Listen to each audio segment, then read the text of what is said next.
स्नेहिल्स art of teaching या चॅनलवरती आपल्या सर्वांचं स्वागत आहे. विद्यार्थी मित्रांनो, जे स्पर्धा परीक्षा करत आहेत त्या सर्व स्पर्धा परीक्षा करणारे जे काही एसटी बांधव आहेत त्या एसटी बांधवांनी हा व्हिडिओ बघायचा आहे. सोबतच जे ओपनचे विद्यार्थी आहेत किंवा इतर प्रवर्गातील विद्यार्थी आहेत ते सर्वांनी सुद्धा हा व्हिडिओ बघावा. आपल्या सर्वांना माहिती आहे की एक पेसा क्षेत्रातील संदर्भात एक शासन निर्णय शासनाने काढलेला आहे आणि तो शासन निर्णय निर्गमित झाल्यानंतर त्याचे विविध युट्यूबला व्हिडिओ आपल्याला आपण पाहिलेले आहेत आणि त्या 17 पदांचे जे काही 17 संवर्गातील जे पद आहेत त्या पदांची भरती येणार आहे. मग शिक्षक असतील, त्यात तलाठी असेल, त्यात पोलीस पाटील, कोतवाल अशा विविध पदांची क्लास 1 क्लास 2 चे पद आहेत, त्यात क्लास 3 चे सुद्धा पद आहेत.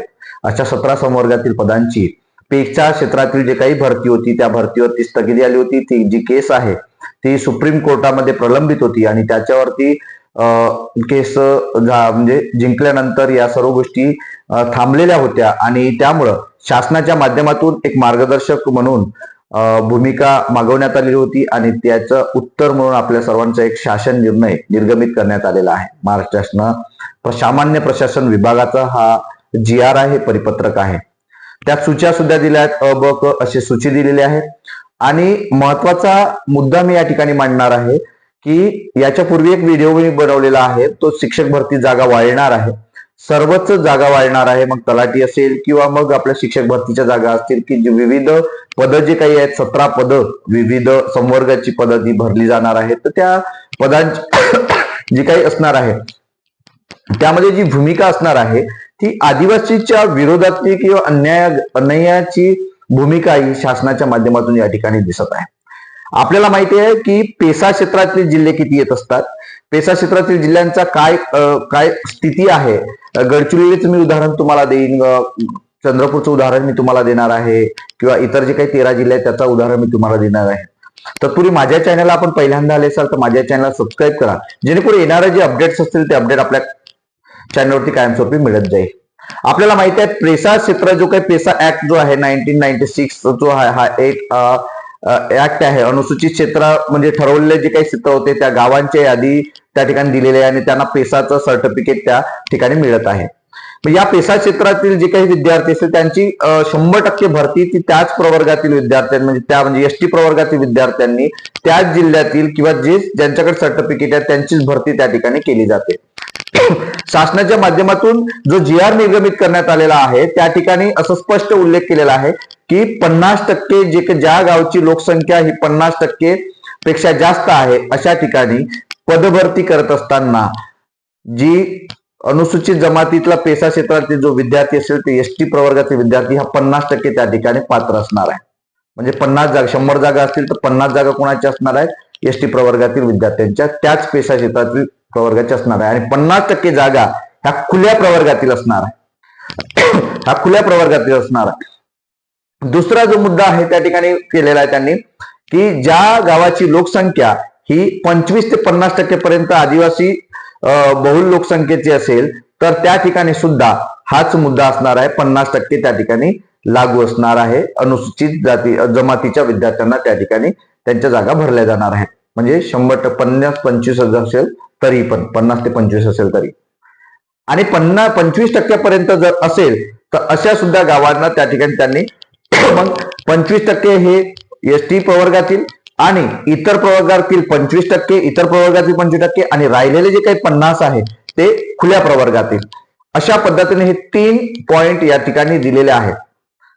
परंतु माझ्या वैयक्तिक मत असं आहे की जे काही आदिवासी कृती समिती असेल किंवा आदिवासींच्या न्यायासाठी विविध संघटना काम करत आहेत त्या सर्व संघटनांना सांगू इच्छितो की हा आपल्या आदिवासी विद्यार्थ्यांवरती अन्याय झालेला आहे. आपण या ठिकाणी दिसत आहे कारण आदिवासी क्षेत्रातील 100% जागा ह्या पेसा क्षेत्रातील 100% जागा त्या आदिवासींसाठी राखीव असणं गरजेचे आहे.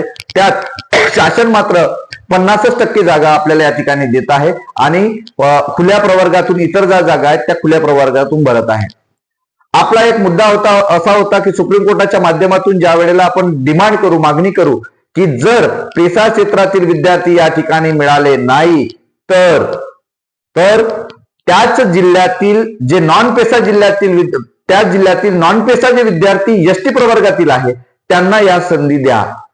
म्हणजे एसटी प्रवर्गातीलच विद्यार्थी त्या ठिकाणी भरलं जाणार आहे, म्हणजे त्या विद्यार्थ्यांना न्याय मिळेल, एसटीच विद्यार्थी त्या ठिकाणी लागेल. पण तो पेसा क्षेत्रातील नाही, तर त्याच जिल्ह्यातील नॉन पेसा क्षेत्रातील विद्यार्थी हा एसटी विद्यार्थी त्या ठिकाणी रुजू होईल किंवा त्या ठिकाणी अर्ज करेल किंवा त्यांच्या माध्यमातून त्या जागा भरल्या जातील. हा मुद्दा आपला असणार आहे. परंतु जाणीवपूर्वक अन्याय होताना आपल्याला ठिकाणी दिसत आहे, कारण ओपनच्या विद्यार्थ्यांशी एसटी विद्यार्थी कॉम्पिट करू शकत नाही आणि त्याचमुळे या ज्या जागा जर शिल्लक राहत असतील तर त्याच जिल्ह्यातील इतर आदिवासी विद्यार्थ्यांना या संधीचा लाभ द्यावा असं माझं मत आहे.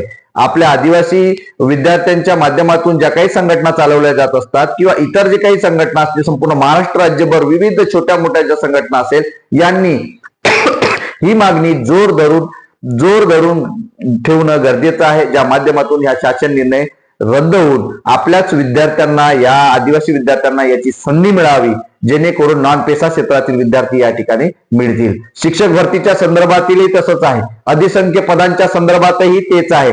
जो 2017चा निर्णय, 19चा निर्णय सुप्रीम कोर्टाने दिलेला आहे, अधिसंख्य पदांच्या भरत्या अजूनपर्यंत शासनाने केलेल्या नाही. ज्या 12,500 पदांच्या भरत्या आहेत अजूनही केलेल्या नाही. त्या विविध 20 ते 30 पदांच्या त्या भरत्या आहेत, संवर्गाच्या भरत्या आहेत, परंतु शासन मात्र करत नाही. पेसा क्षेत्रातही ती स्थगिती केली, विद्यार्थ्यांना जॉईनिंग दिलेली नाही शिक्षकांची. आता मात्र त्या पुन्हा पद काढून 50% फक्त आदिवासी विद्यार्थ्यांना त्या ठिकाणी पदं दिली जात आहेत आणि खुल्या प्रवर्गातील विद्यार्थ्यांना मात्र 50% दिली जात आहेत. हा मात्र विद्यार्थ्यांवरती अन्याय आहे. त्यामुळं ज्या पेसा क्षेत्रातील जे काही 13 जिल्हे आहेत, त्याच 13 जिल्ह्यातील विद्यार्थ्यांना खुल्या प्रवर्गाला न देता त्याच 13 जिल्ह्यातील एसटी प्रवर्गातील जे विद्यार्थी आहेत, नॉन पेसा क्षेत्रातील विद्यार्थी आहेत, त्या विद्यार्थ्यांना या जागांची संधी देणं गरजेचं आहे.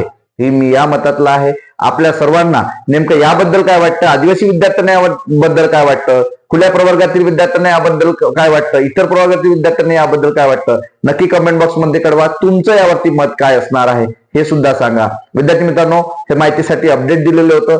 तुम्हाला नेमकं काय वाटतं हे नक्की कमेंट बॉक्स मध्ये कळवा आणि डिस्क्रिप्शन बॉक्स मध्ये दिलेली जी काही लिंक आहे त्या लिंकवरती जॉईन व्हा आणि टेलिग्राम चॅनल, व्हॉट्सअप चॅनल आणि व्हॉट्सअप ग्रुप सुद्धा आहे आपला, त्यावरती सुद्धा डिस्क्रिप्शन बॉक्स मधल्या लिंक वरती जॉईन व्हा. धन्यवाद.